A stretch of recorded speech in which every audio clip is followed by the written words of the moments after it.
and welcome to the special edition of Crossover. I'm Yi Shu outside of the CCTV tower on this hazy day in Beijing.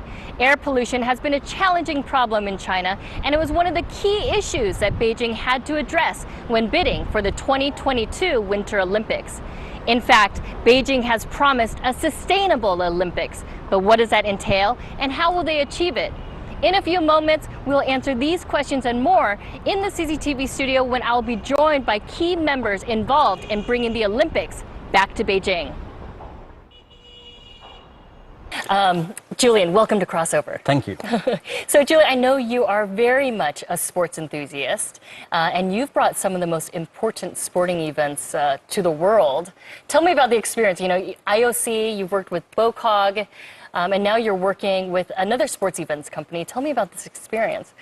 So I've been involved in the Olympics for a long time. I had to be a volunteer actually at the Sydney 2000 Olympic Games. That was my first involvement in the Olympics. Then I came to China as a student, and I happened to be in Beijing that the 2008 Olympic Games were awarded to Beijing. Right. And that was an extraordinary experience. I remember being in a taxi stuck in traffic, as so often, and the taxi driver had the announcement on the radio.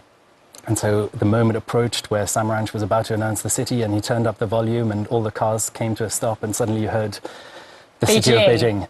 And the driver honked his horn and all the cars stopped and everyone jumped out of the cars and was celebrating and cheering, and we got out of the car and cheered along, and it was an extraordinary moment, I think, for me being in Beijing, but I think for everyone in the city. And now you're coming full circle again, because as we know, in 2015, Beijing was once again awarded the Olympics, this time the Winter Olympics. Let's take a look at the clip of Beijing being awarded the 2022 Winter Olympic Games.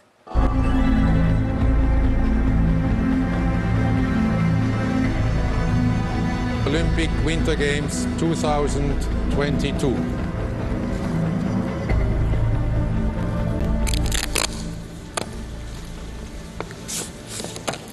Beijing.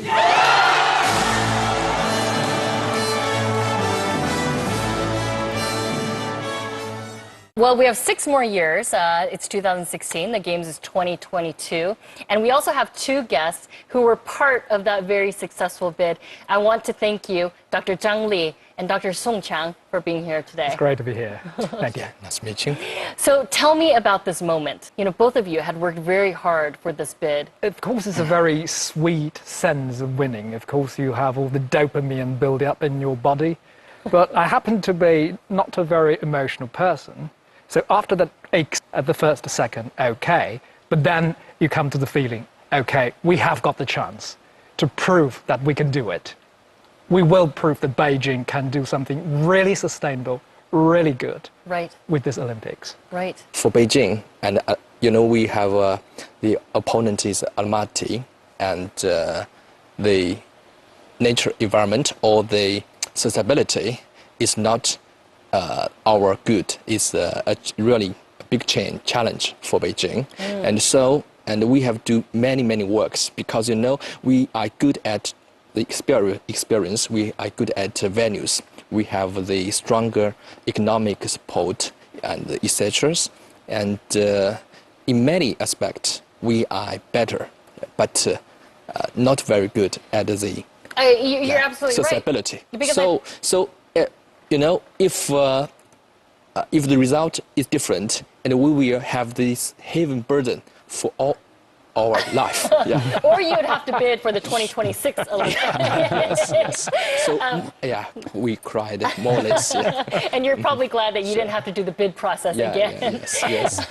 What a relief. But you're absolutely right, because I think, you know, when Beijing won that bid, a lot of people, a lot of the international media right away said, oh my gosh, Beijing was awarded this, but they don't even have snow, you know, in these areas. This also came from the, you know, I guess the legacy of what was a very successful Olympics in 2008. And I want to go back to those Olympics. I mean, we talked about it, Julian, you know, and what sort of things we learned from those Olympics, because I think that played a very big role in the decision by the IOC just last year. So tell me about that experience with 2008, because you were part of the organizing committee back then too. What do you feel like we learned from the Beijing Summer Olympics?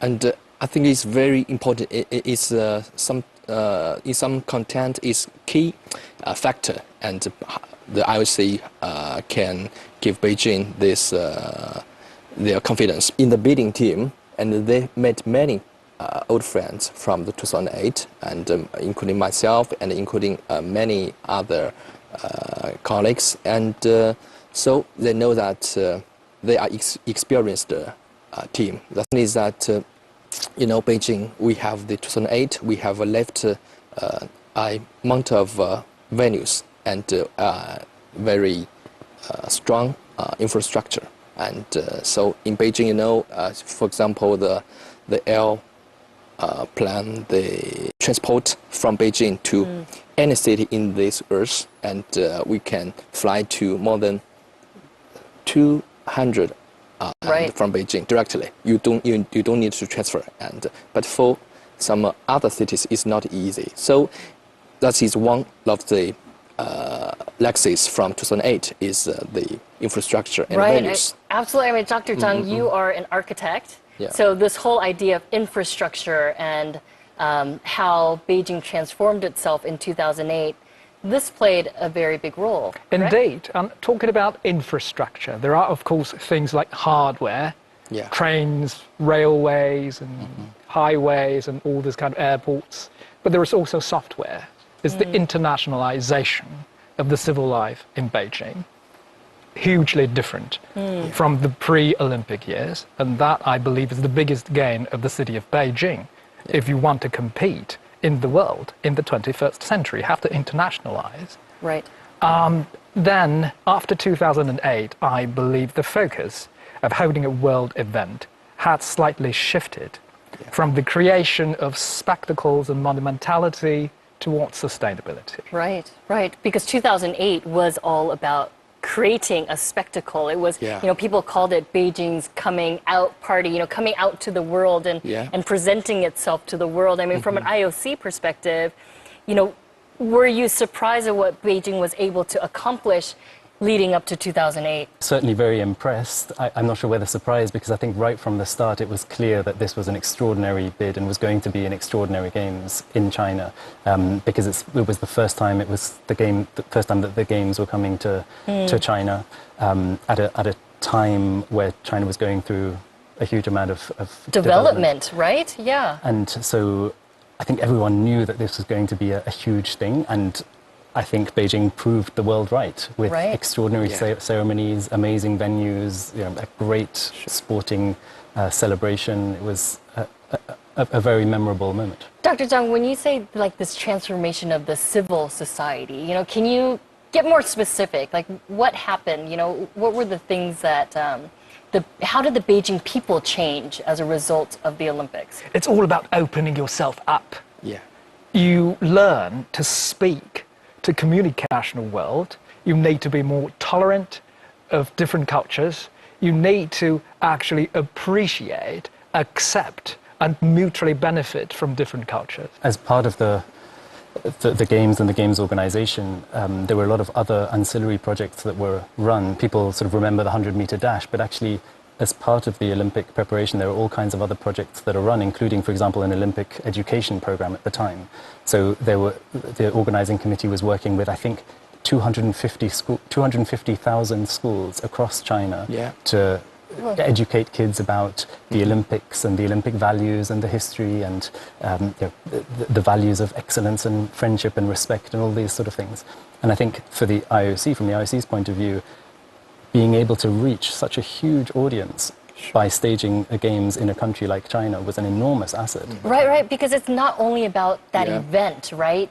Those 3 weeks at the Olympics and afterwards the Paralympics represent. It was about all of those years in preparation and the aftermath. And the Olympics kind of became this catalyst for accelerated development, so to speak. Yes. And modernization. It's also almost like a lens through which you watch the world and actually you know yourself better. Right. Sure. So the Winter Olympics is always seen as a much smaller event than the Summer Olympics. So, I want to ask you why, after the success of this huge Olympics in 2008, why did Beijing want to bid for the Winter Olympics? We've already done it. We've already shown the world how how great Beijing could be?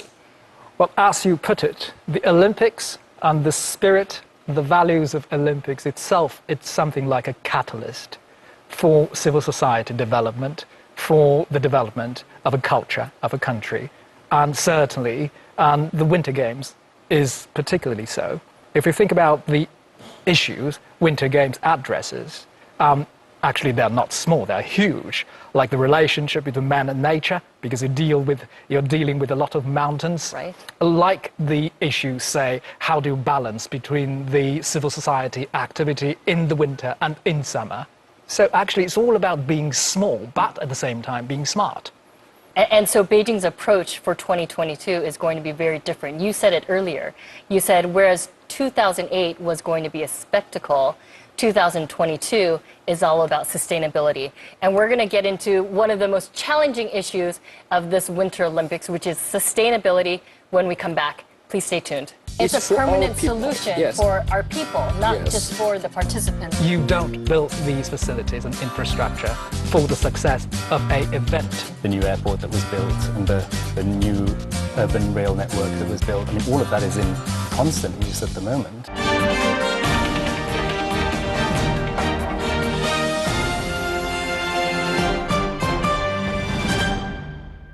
And welcome back to Crossover, where we're talking about preparations for the 2022 Beijing Winter Olympics.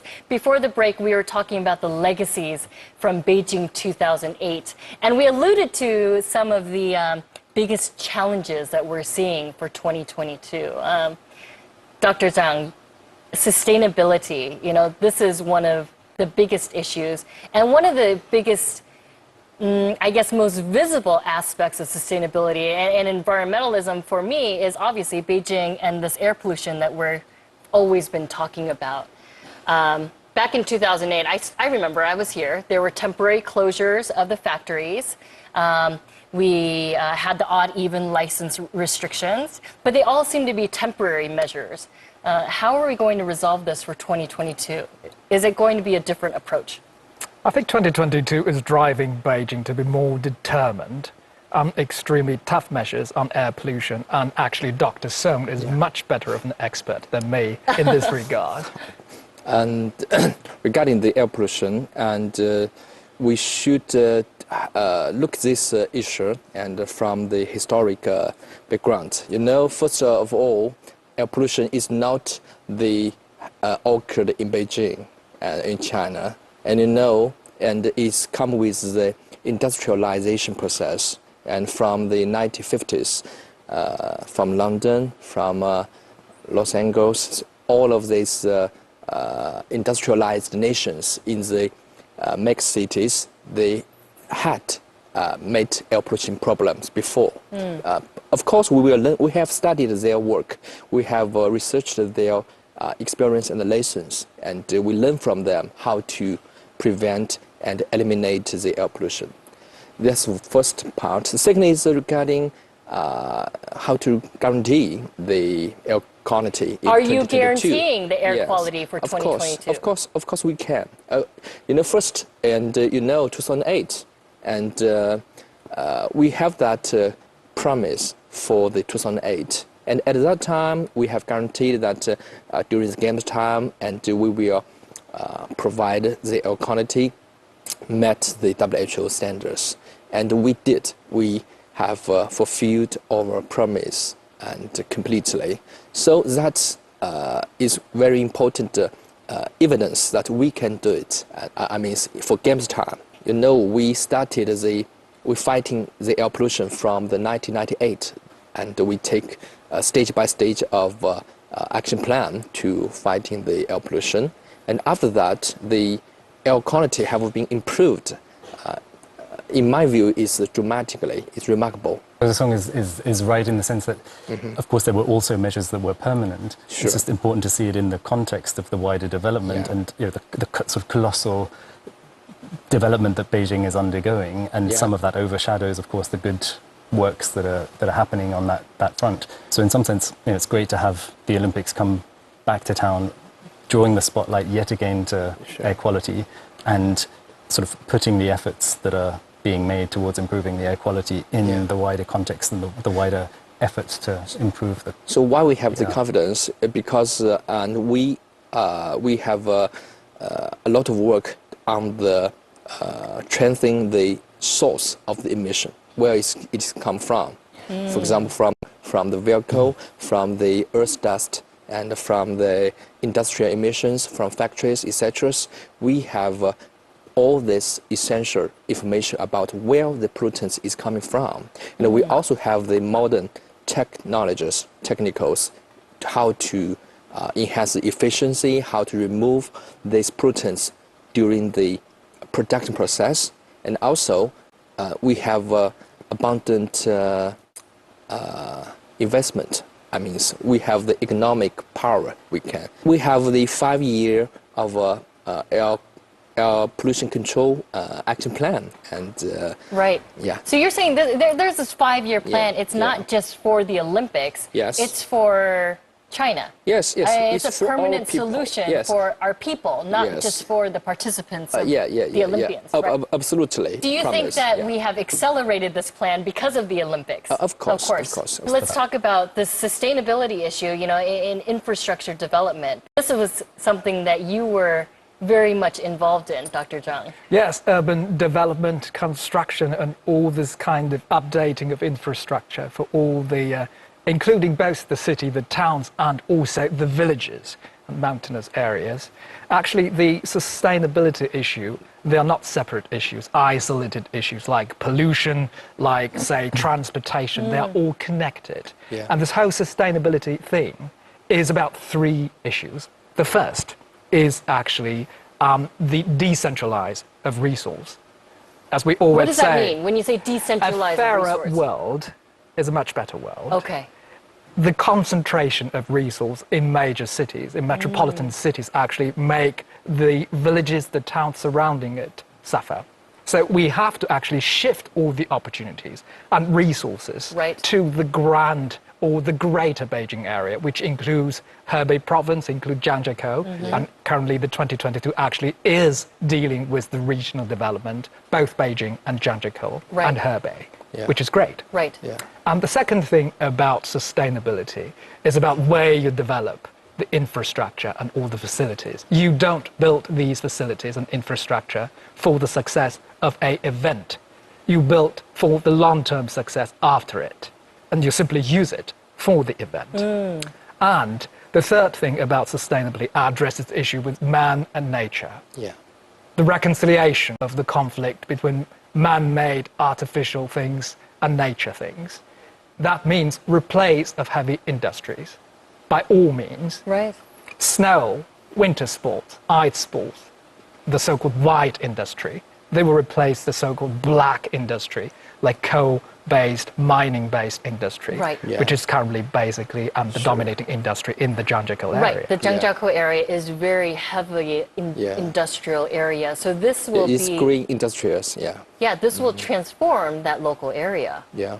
Absolutely. I think to your second point in terms of the developments happening not just for the 17 days of the games, but actually for the long-term benefit of the city, is something that we can see very strongly coming from the 2008 games. If you think about the new airport that was built and the new urban rail network that was built, I mean, all of that is in constant use at the moment. Some of the venues that are very heavily used, the conference center, for example, that is constantly being used. Right. So these venues have been very successful, and many of them are being used, on a regular basis. I mean, you could think about Wukesong, the basketball arena. Well, that's a champion Olympic facility reuse. Right. And a lot of these venues you said before are going to be used again for 2022. Let's take a look at that clip, a clip of some of the venues that we'll be using in 2022. The 2022 Winter Olympic Games will be spread across 3 main locations. Beijing will host the events contested on ice, while the snow sports take place in Yanqing and Jiangzekou, on the outskirts of the capital. The 2008 Summer Olympics bequeathed to Beijing a number of iconic stadiums, and they will be fully used in the Winter Games of 2022. The opening and closing ceremonies will be held at the Bird's Nest. The Water Cube will play host to the curling events. The National Sports Center and the Wukesong Indoor Stadium will serve as ice hockey arenas, And the short track, speed skating, and figure skating competitions will take place at the Capitol Stadium. A brand new venue, the National Speed Skating Hall, is also being built. In addition, 7 new ski resorts are being developed. These will augment the existing facilities at Yunding and Wanlong in Zhanjiakou, which are undergoing improvement, as is the Nanshan Resort, which, 40 miles drive from central Beijing, has for several years been the most accessible destination for the capital skiing enthusiasts. So it seems like in the Beijing city, we're going to be reusing a lot of these venues, but where most of the new development is going to happen is, as you mentioned, Outside Beijing. outside of Beijing. The city proper, yes, outside Yes. the city proper. Right. And what are some of those challenges there? Well, as I said, it's the replace of industry. Actually, these are not the challenges. Right. The challenge is actually the reallocating of resource, such as water reuse. But the infrastructure is already there. You have reservoirs, you have all the pipes, you have the storages. Really? It's all Yes, there? yes, all there. Okay. So it shouldn't be much of an issue. Okay. And my impression from that area over the past 10 or so years is that there's been a huge amount of sort of local tourism to those areas already, and it's growing quite fast. So you have people from the city of Beijing who are going out into the outlying areas, to, whether it's skiing in the winter or other activities in the summer. So this sort of increase of infrastructure is clearly not just for that period of the games, but actually is supporting a trend It that has has already already existed. begun. Indeed, I mean, The process is already there, yes. Exactly. I mean, well, Zhangjiakou, Chongli in particular, I mean, I've been going to the ski resorts there for the last few years. They definitely exist. It's not something that we're making up because of the Olympics. And it's growing. I mean, in terms of the volume of people who go there during the winter, it's been growing tremendously.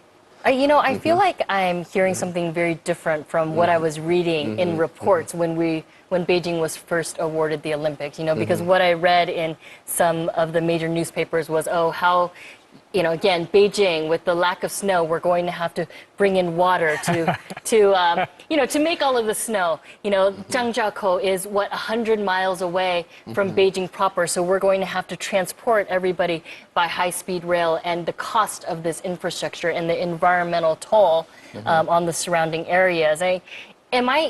Is the reality a little bit different? I mean, what? Well, actually, these are not very tough questions, because actually these were the questions frequently asked From the IOC, up to right? the presentation in Lausanne. No more question about these issues. Say, transportation, easy. We are building this national high-speed rail network.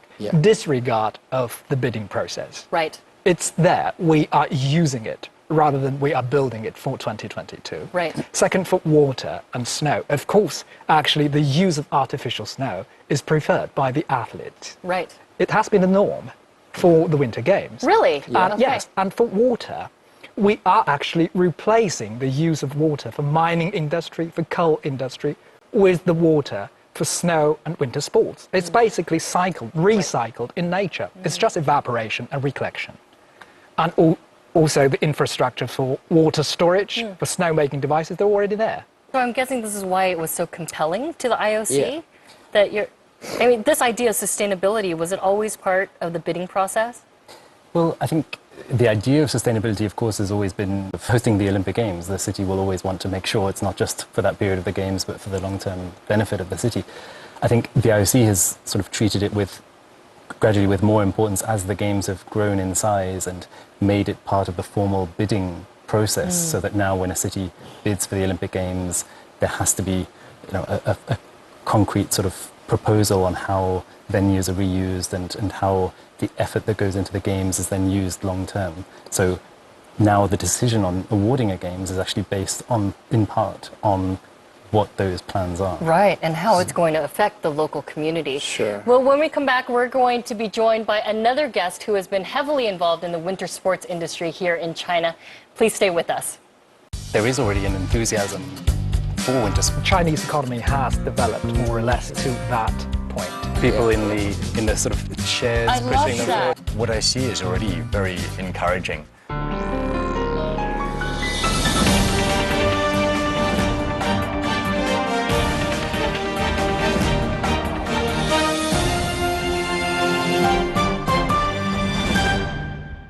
welcome back to Crossover, where we're talking about the upcoming preparations for the 2022 Beijing Olympic Games. We're joined by Simon Adams, who is from the UK. Simon, you have this amazing job. You basically build these freestyle and aerial courses for ski resorts.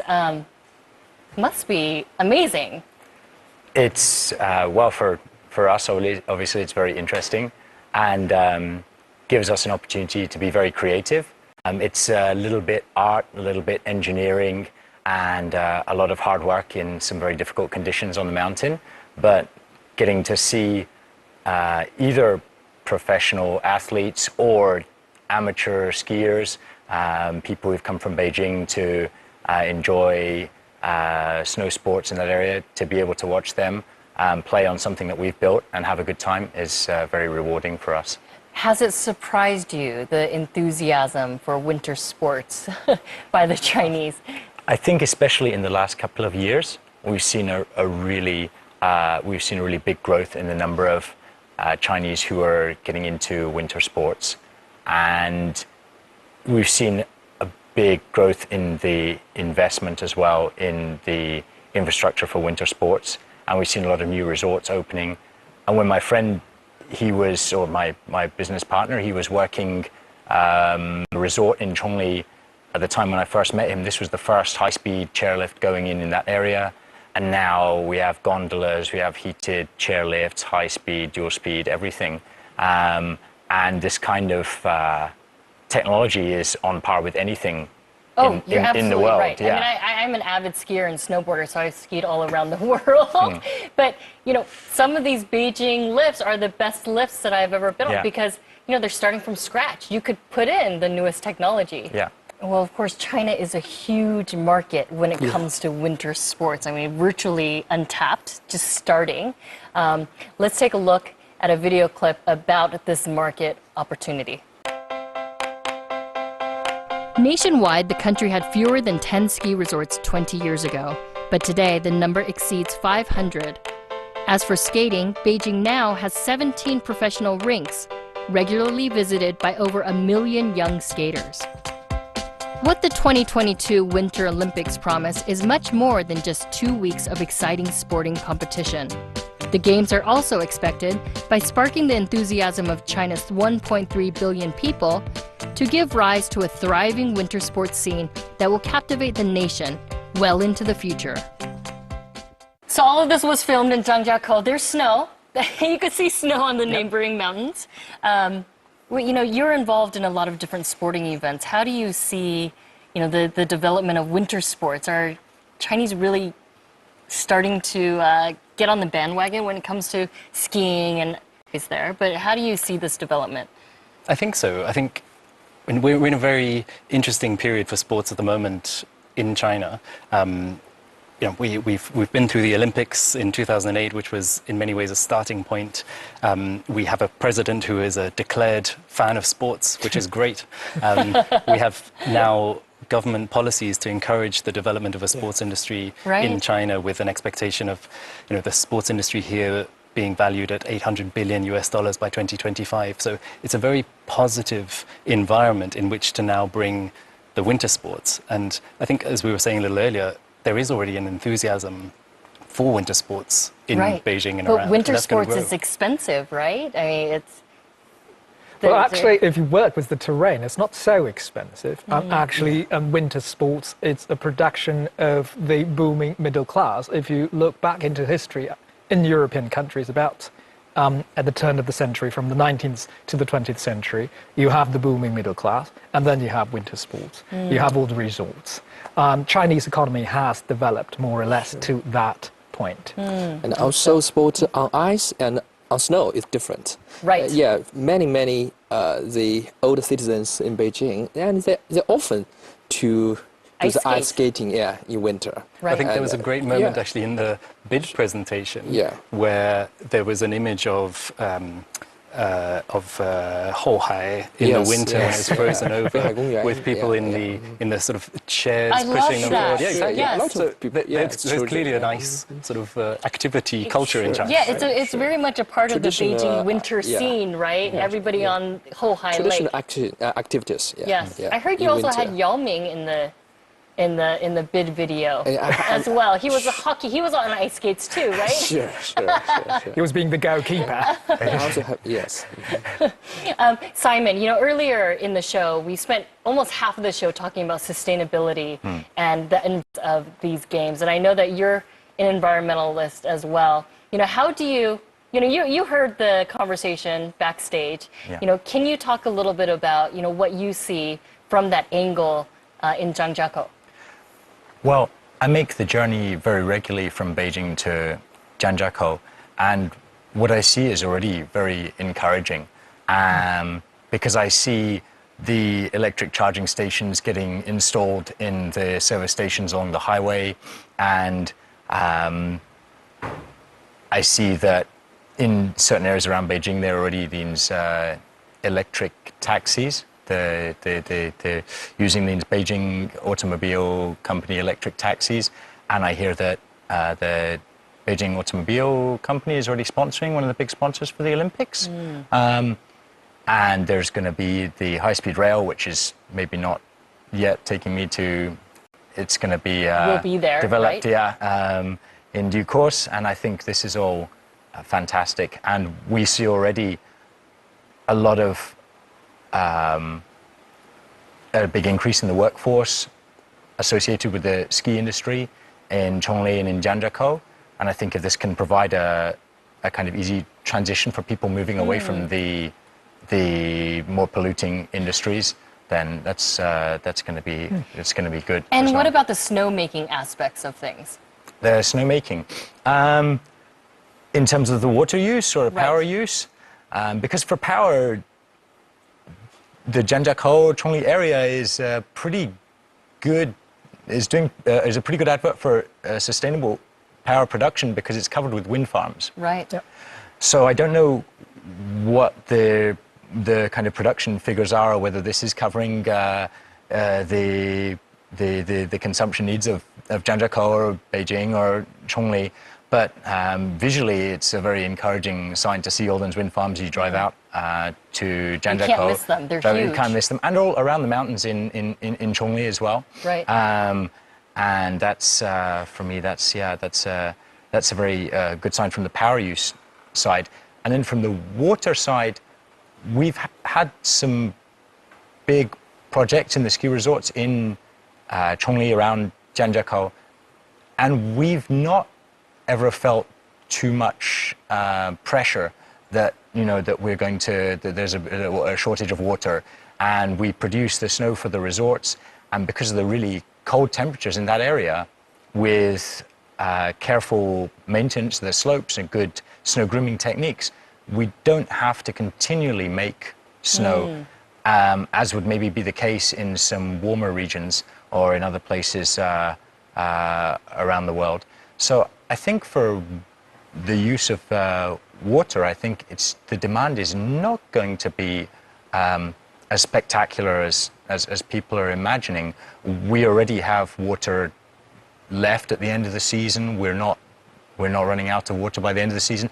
And like I say, we're doing some pretty big constructions already using a lot of snow, and we do mainly pure snow stuff, so no shape or no feature underneath. We use pure snow, so a whole feature, maybe 1,000 cubic meters, we'll push it into the shape that's required for the competition. And we can change it, we can move it around, it doesn't disappear, it stays there, we just push it into new shapes. Because it's so cold. Because it's so cold, yeah. Sure. So if we look at it in that way, I think that Chongli is actually quite right, so you're not concerned at all in terms of the snow. Maybe there is a number that can be added to Simon's comment, and he is absolutely correct in saying that we have done a survey of the water used for snowmaking for the games and for the entire duration of 2022, which is about 50 days more or less or so. You have about 1% of the annual water supply. So the demand, it's literally a drop in the bucket. All right. Well, when we come back, we are going to be joined by one of China's top snowboarders. So you don't want to miss out on that. Please stay with us. So far, still the best in China. Okay, the Chinese can do it. I can do it very well. China hopes to become, a new centre for winter sports. Winter sports is all about the spirit of exploration and adventure.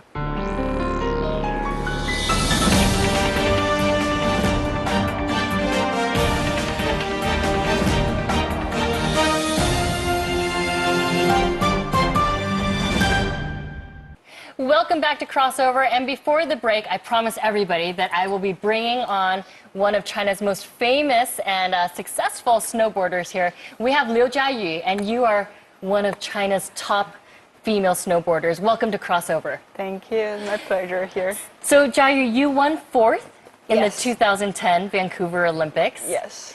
And you've also won a number of world championships. It was first Chinese athlete win World Cup, World Championships, everything first. Awesome. Yeah. I'm so excited. Let's take a look at Liu Jiayu in action.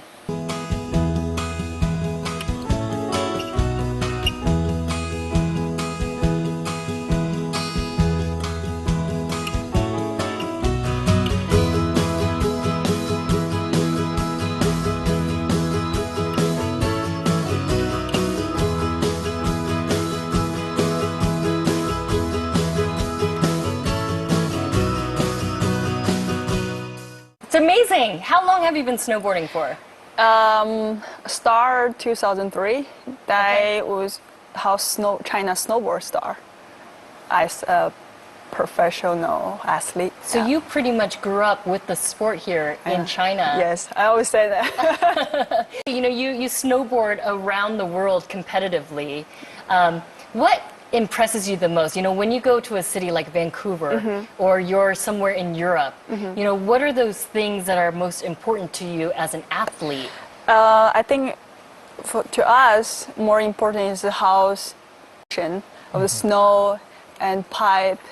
Weather we can control that because we're outdoor sport. That's things we can control.